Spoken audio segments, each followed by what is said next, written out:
तो दोस्तों आपका स्वागत है अपने चैनल इन्वेस्टॉक्स पे। तो बड़े ही दिन बाद में हम फिर से आपके लिए लेके आ चुके हैं आईपीओ रिव्यू। तो एजीएस ट्रांसेक्ट टेक्नोलॉजी के आईपीओ का हम आज रिव्यू करने वाले हैं। तो अब हम बात करेंगे कि ये कंपनी क्या काम करती है। तो ये कंपनी 3 चीज़ों में काम करती है, जो 3 चीज़ मैं आपको बताने वाला हूँ। तो सबसे पहला आता है पेमेंट सॉल्यूशन, जिधर कंपनी का सबसे ज़्यादा रिवेन्यू आता है। तो पेमेंट सॉल्यूशन क्या होता है, अब उसके बारे में हम जानते हैं। तो पेमेंट सॉल्यूशन का क्या मतलब है वो बात कर लेते हैं। तो एटीएम को हमने किराए पे दे दिया दूसरी बैंक्स को, और बैंक्स का हम संभाल रहे हैं उनके एटीएम को। ये सब कुछ हमारे पेमेंट सॉल्यूशन में आता है।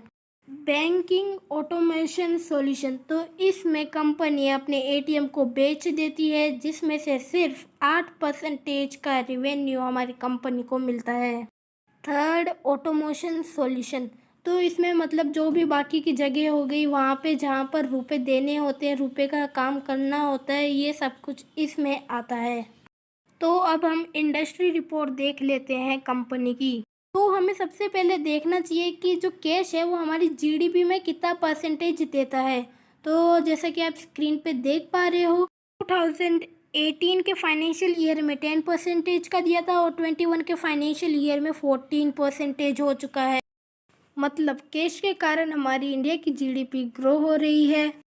तो अब हम देख लेते हैं कैश ट्रांजैक्शन किस में हो रहे हैं। मतलब आप कोई चीज़ खरीदते हो, बेचते हो, तो उसके कारण कितना कैश किस चीज़ के अंदर हम देते हैं लोगों को। जैसा कि आप देख सकते हो कि 89% कैश मोड में होता है, और बाकी 11% ही कैश मोड में नहीं होता। मतलब ज़्यादा कैश यूज़ हो रहा है। तो अब हम एटीएम के बारे में और भी डीप में पढ़ेंगे।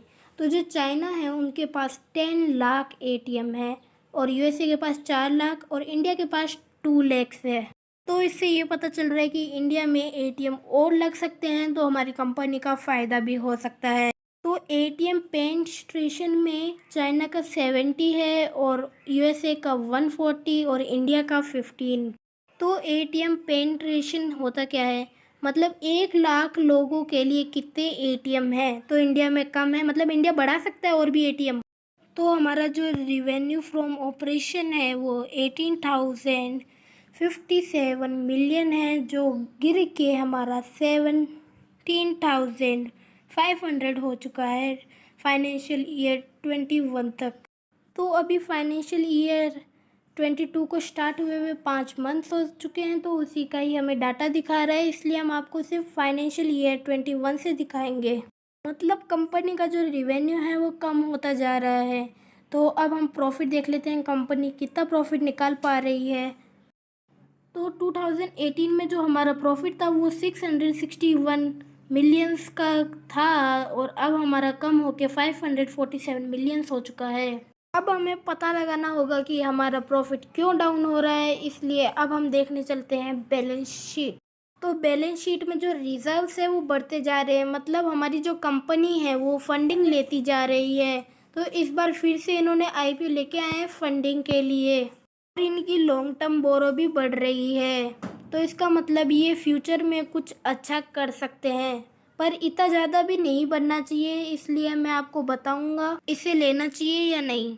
तो आप स्क्रीन पे कंपनी का कैश फ्लो देख सकते हो, मतलब इनका जो ऑपरेटिंग एक्टिविटीज़ है वो बढ़ रहा है। मतलब ये अच्छी बात है। जो इन्वेस्टिंग और फाइनेंशियल एक्टिविटी में नहीं बढ़ रहा है, इसके बारे में भी हम बात करेंगे। जैसा कि मैंने आपको बताया था, ये कंपनी बोरोइंग ज़्यादा ले रही है, तो हम डेब्ट टू इक्विटी देख सकते हैं 2 की है। अगर ये 3 तक चली जाती है, मतलब ये कंपनी के लिए हमारे लिए अच्छा नहीं होगा, पर ये 2 पर है, ये बहुत ही अच्छी बात है। और रिटर्न ऑन इक्विटी भी 9% है, जो अच्छी बात है, और रिटर्न ऑन कैपिटल एम्प्लॉयड भी 3% है। तो इस शेयर की फेस वैल्यू होने वाली है 10 रुपीज़, और ये इसका प्राइस हो सकता है 166 और 177 के बीच में, और ये बीएसई और एनएसई दोनों पे लिस्ट हो रही है। तो आईपीओ की ओपनिंग डेट होगी 19 और क्लोजिंग डेट 21, और इसकी अलॉटमेंट डेट है 27, और जिसका नंबर नहीं पड़ा आईपीओ में उसको अपने मनी रिफ़ंड हो जाएंगे 28 तारीख को, और जिसका नंबर पड़ गया उसे 31 तारीख को शेयर मिल जाएंगे अपने डीमेट अकाउंट में, और ऐसे ये शेयर बाज़ार में 1 फरवरी को आ जाएगी। तो मिनिमम आप एक लॉट खरीद सकते हो जिसके अंदर 85 शेयर्स है जो 14,000 के लगभग है, और मैक्सिमम आप 13 लॉट खरीद सकते हो, और जो इसमें आपको शेयर मिलेंगे 1105, और वो 1,93,000 के लगभग होगा। तो अब बात आती है आपको ये शेयर लेना चाहिए या नहीं। इतनी फंडामेंटल एनालिसिस तो कर ली, और इसके बाद में मैं आपको बोलता हूँ कि आपको ये शेयर लेना चाहिए क्योंकि इसके फाइनेंशियल्स अच्छे हैं, पर आपको लिस्टिंग ग्रेन तक ही अपने पास रखना चाहिए। अगर आपको ये वीडियो अच्छी लगी है तो इस वीडियो को लाइक कर दीजिए और हमारे चैनल को सब्सक्राइब